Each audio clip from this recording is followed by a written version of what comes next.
Hello students, welcome to today's session of chemistry.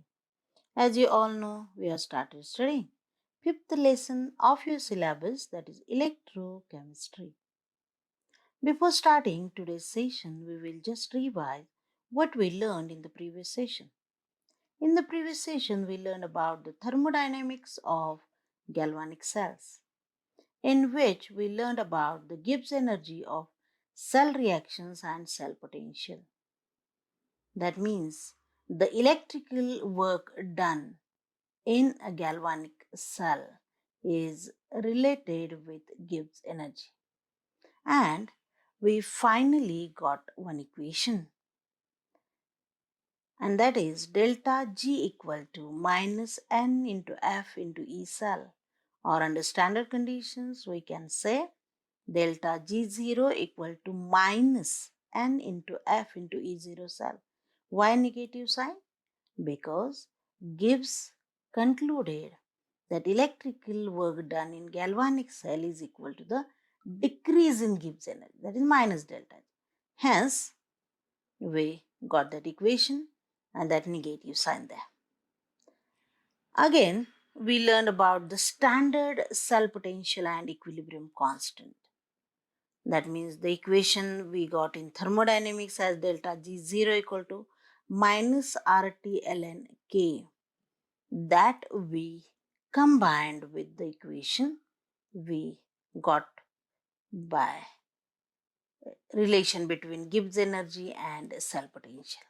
And finally, we got that the E0 cell equal to 0.0592 divided by N into log 10 of K. K, that is equilibrium constant. Okay. Now, we are going to start today with reference electrodes. Now, for that, some basic information is needed, or we will just revise what we learned up till now. Now, as you know, every oxidation needs to be accompanied by reduction. That means occurrence of only oxidation or only reduction is not possible. Because, as you know, in oxidation, electrons are released. Those are not released in air. Those should be accepted by any other atom or ion or species so that the electrons are completely consumed, and hence every oxidation need to be accompanied by reduction. Now, in a galvanic cell, oxidation and reduction occur simultaneously. The potential associated with the redox reaction can be experimentally measured. Or we can say galvanic cell is arranged in such a manner that both the reactions, oxidation and reduction, occur simultaneously, and that movement of electrons gives us electricity. So, the potential associated with that reaction can be measured experimentally.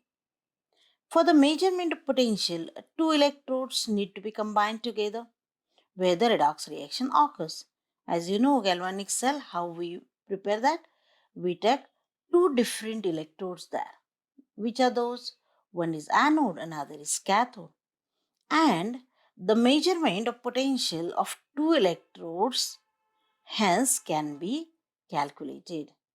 And these two electrodes are combined together. Then only the reaction or redox reaction occurs.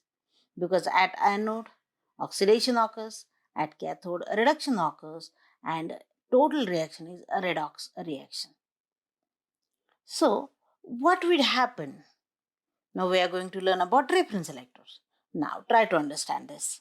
What would happen if potential of one of the electrodes in a galvanic cell is 0? Now, we have learned one formula. E0 cell equal to the addition or summation of two electrodes, electrode potentials, one at anode, another at cathode. We just add them to get complete cell potential. Now, out of these electrodes, suppose one of the electrode has potential 0, what would happen then? That I am going to explain you. So, if the potential of one of the electrodes in a galvanic cell is 0, what will happen then? Can you measure the potential of such a galvanic cell? Is it possible to measure the potential of such a galvanic cell? There are two electrodes combined together and a redox reaction result that we know. The measured cell potential is algebraic sum of two electrode potential. Just I told you. We just add the potentials of anode and cathode to get cell potential, total cell potential. Now, out of these two electrode potential, if one electrode potential is 0, then the measured cell potential, total cell potential, will be equal to the potential of other electrode. Suppose cathode potential is 0 or reduction potential is 0, then total cell potential naturally will be the potential of anode or oxidation potential.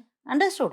So if one of the electrode potential is 0, that doesn't make any difference because we have the formula to calculate complete cell potential by just addition of these two potentials. And if one of the potential is 0, then total potential will be the potential of another electrode only.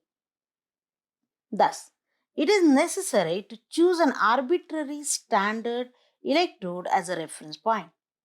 That means we have to choose one electrode out of these two as a reference point. Hence, the chemists have chosen hydrogen gas electrode.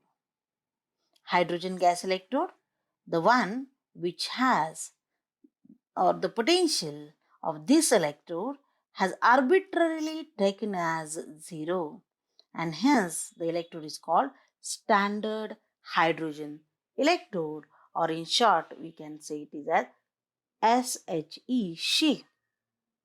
Now, so chemists have prepared one reference electrode, and that is standard hydrogen electrode, and the potential of which has been taken arbitrarily as 0. Arbitrarily, that it is fixed. It is taken, it is assumed that the potential is fixed and that will be 0 if it is standard hydrogen electrode. Understood? The chemists have prepared it, they applied so many conditions while preparing the SHE so that the potential will come out as 0. And if it is considered as 0, then the potential of another electrode will be total cell potential. Understood? So SHE is the first reference electrode, and the definition can be done like this. A reference electrode is then defined as an electrode whose potential is arbitrarily taken as 0 or is exactly known. Now, if it is SHE, the potential is 0. But there are another reference electrodes of which the potential is not 0, but it is known or it is exactly fixed. Hence, the reference electrode is that electrode whose potential is either 0 or no. That means we can easily calculate potential of another electrode by knowing the total cell potential. Understood? So, this is the definition of reference electrode.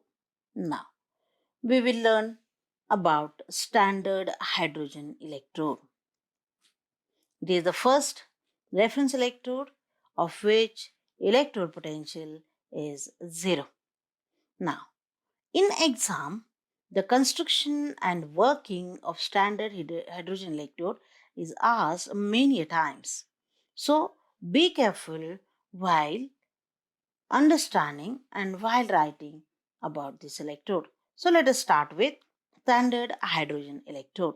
First, we will see the construction of a standard hydrogen electrode, how it is constructed.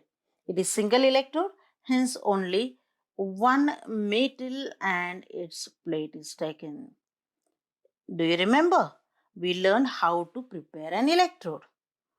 It is prepared by dipping metal plate in the solution of its own ions. Do you remember that?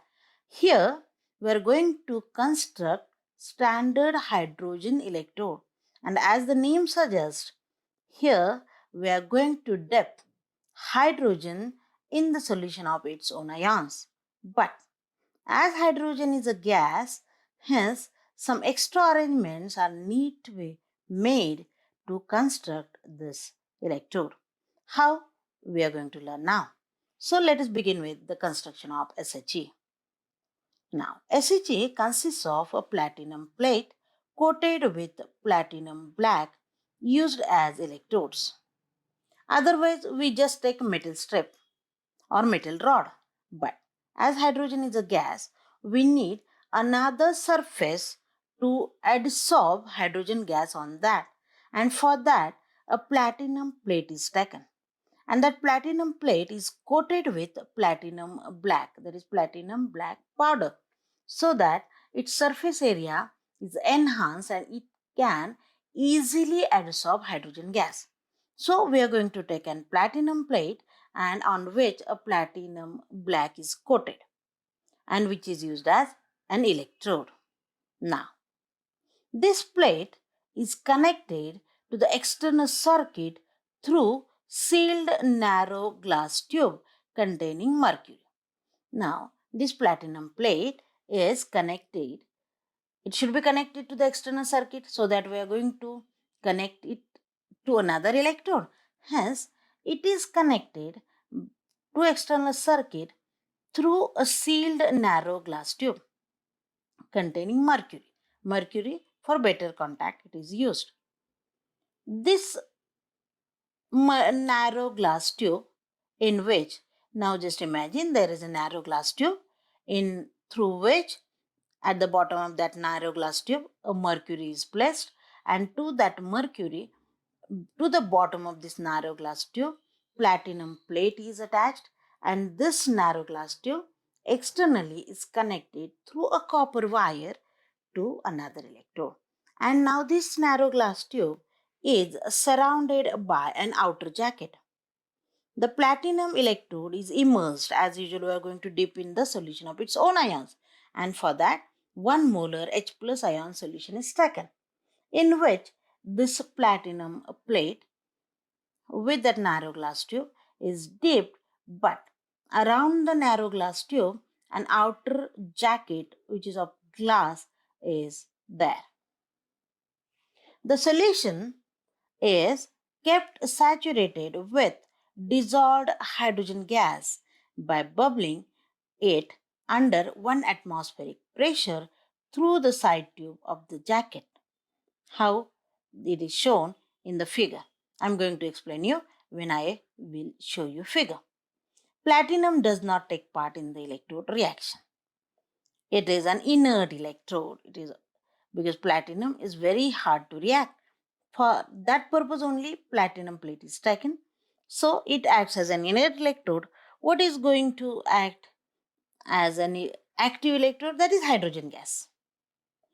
And platinum plate serves as the site for the electron transfer. One solid surface is needed for the transfer of electron, and for that only platinum plate is needed. Now the figure is like this. We will just recall what we learned up till now.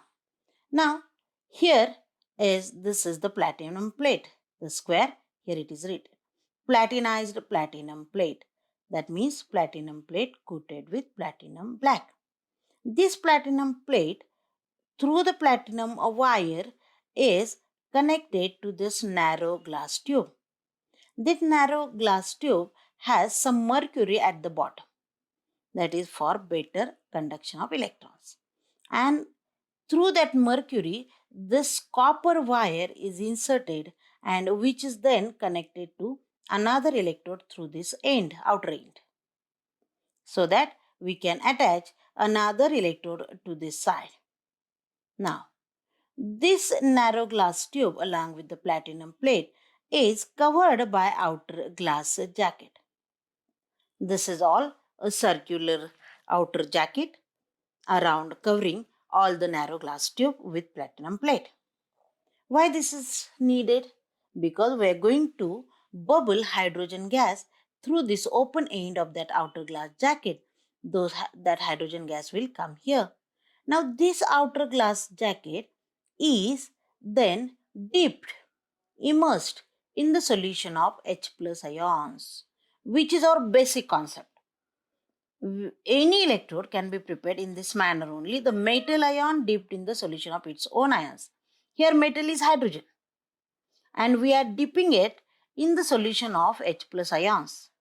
But as hydrogen is in gaseous state, we are needed to adsorb that hydrogen gas on platinized platinum plate. Hence, this total outer jacket, as you see, it is dipped in the vessel, which is again a glass vessel, a glass container we can say. So this is total arrangement of standard hydrogen electrode. Now how it works that we are going to learn about. Only try to understand the construction, because in exam you have to draw the figure as well as you have to write about the construction. The basic idea to construct an electrode is simple, that is to dip the metal rod in the solution of its own ions. Because it is a hydrogen gas, hence there is an inert electrode used here is platinum plate, on which hydrogen gas it is then inserted or bubbled, it is said like that, bubbled through this open end of the outer jacket, and that hydrogen gas is very pure, dry, and it is bubbled at 1 atmospheric pressure. Why these conditions? As I told you, it is a reference electrode and its potential should come zero. For that, we have to maintain all the conditions. That means hydrogen gas should be pure and dry, and it should be bubbled at 1 atmospheric pressure, and the solution we have taken, which is of H plus ions, it should have concentration 1 molar. Then only we will get the potential 0. Hence, this is all about the construction of standard hydrogen electrode. Now, next point, formulation. That means notation. We write it as an anode or cathode. We know, we learn that notation. That means standard hydrogen can be represented as like this. That means H plus if it is used as cathode. Then we will write first the ions and then the metal. H plus with 1 molar concentration, a single vertical line, and the electrode is not hydrogen only but H2 gas with 1 atmospheric pressure. As it is a gas, its pressure should be mentioned. When it is solution, its concentration is mentioned. So H2 gas 1 atmosphere, single vertical line, platinum. So only hydrogen, as it is in gaseous state. Every time when a gaseous electrode is used, you have to write the inert electrode we are using to adsorb that gas. So this is the notation. So it is when hydrogen is used as a cathode. If it is anode, then it is reverse, that is Pt, H2 and then H plus. Understood? So this is formulation. Now actually working, or we can say electrode reactions, how it works. So we will learn that electrode reactions and working in the next session, because it is a bit lengthy and it will take a lot more time. Understood? So we have learned about the construction only. So in assignment, write down only construction and not working of standard hydrogen electrode. So thank you.